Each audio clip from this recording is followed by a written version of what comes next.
Good morning, everyone, and happy Father's Day to all the fathers, grandfathers, and those who are father figures in the lives of others. For today, I'll paraphrase the prophecy of Malachi right at the end of the Old Testament, and my prayer is that today the Lord will turn the hearts of fathers to their children and of children to their fathers, and that you'll have a great time with your families and those who are close to you.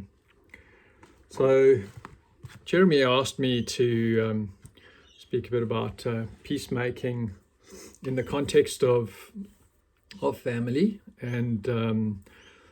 really it's a little bit difficult for me because I grew up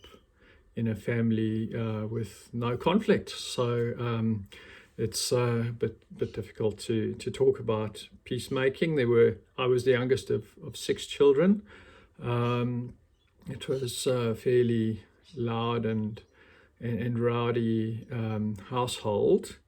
and you can imagine that with so much going on, there wasn't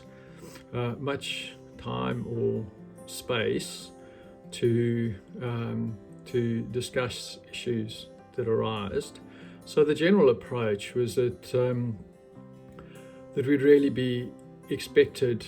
not to have conflict, or simply to deal with it in a way that did not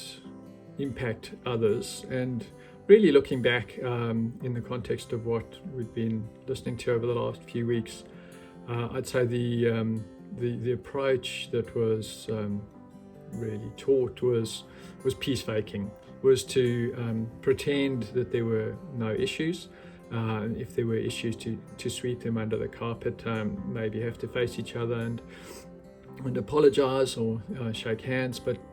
in the end of the day, not really get to the heart of what the issue was, simply in the quickest and supposedly easiest way, push it under the carpet.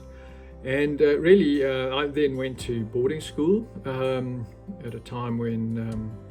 do not spare the rod was taken literally, and a lot of issues were dealt with simply with a caning, and certainly again not with any time spent to try and understand what was driving behaviour, or to try and sort out issues in a way that would really seek out the truth, find out what was really going on, and bring lasting peace and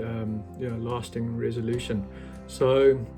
really, between my growing up and my schooling, I sort of learned that to bring peace, to resolve issues, you either needed to have the power or authority in a position, similar to, say, a boarding school, where you would then just be able to enforce your own will on a situation, or you would look for compromise, and that compromise would not necessarily be actually finding again the truth in a matter, but simply find the quickest and most expedient way to bring people to agree. And it took me a long time, only after meeting one who came to this world with all the authority, but laid it aside and became a servant, to really start understanding what real peacemaking is about, and how he approaches it, and that while our hearts might be deceitful, God is the one who always knows the truth, and if we seek it in Him,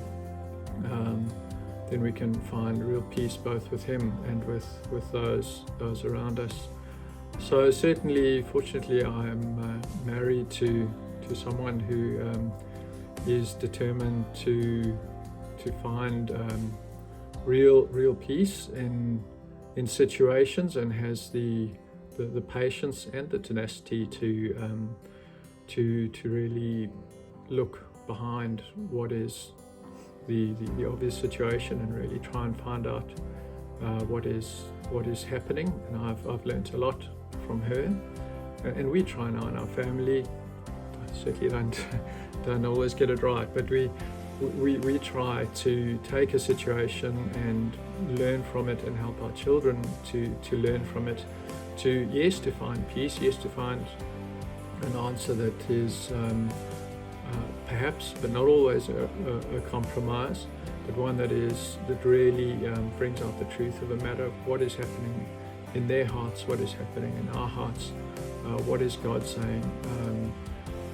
How can we find, real peace, that we can all go away having learnt and grown from a situation. And this takes patience, it takes perseverance, it takes gentleness, it takes kindness, and of course all of these are the fruits of the Spirit. So I just pray most days, and I should every day. I pray for the Lord to guide us through His Word and His Spirit, because now that is the only way I have found and experienced to find true peace, and out of these conflicts that inevitably arise in all sorts of small or large ways, to grow and learn and draw closer to people. And funnily enough, it's getting through conflict with somebody is often a way to get, if you can get through with the Lord, to get to a much deeper relationship on the other side. Thank you.